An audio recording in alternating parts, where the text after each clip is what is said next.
यहाँनिर चाहिँ पुरै एक साइडको रोड चाहिँ पुरै समुद्र भएछ। यो पर बस स्टप हो, यहाँनिर चाहिँ हामी बस चढ्ने ठाउँ छ।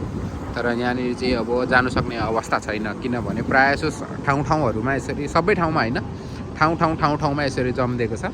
ठाउँमा भएपछि के हुन्छ त, गाडीको रुट चेन्ज गर्नु मिल्दैन, एउटै लेन्थको बाटो हुन्छ। त्यो कारणले गर्दाखेरि चाहिँ गाडीहरूलाई पास गर्नलाई एकदमै गाह्रो हुन्छ।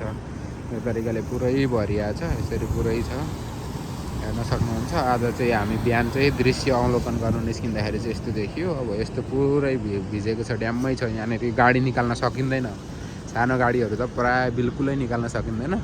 ठुलो गाडी पनि गाह्रो हुन्छ। यहाँनिर चाहिँ अब इन्जिनहरू सिज हुने डर हुन्छ। एकदमै रोडको भागभन्दा पनि बाहिरी भागमा पानी आइसकेको छ। रोडको भाग भरिएर पनि बाहिर भागमा आएछ। आज राति असाध्यै ठुलो पानी आएको थियो।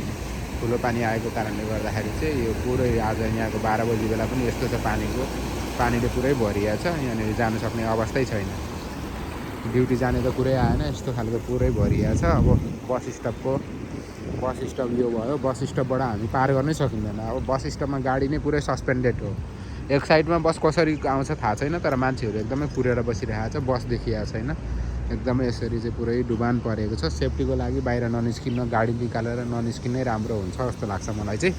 यस्तो अवस्थामा कसरी गाडी निकाल्ने, त्योभन्दा बरु एक दुई दिन अप्सनिजम सिक्लिपहरू हालेर, अब वेदर कन्डिसनको सिक्लिप हालेर बस्नु बेटर हुन्छ जस्तो लाग्यो मलाई चाहिँ।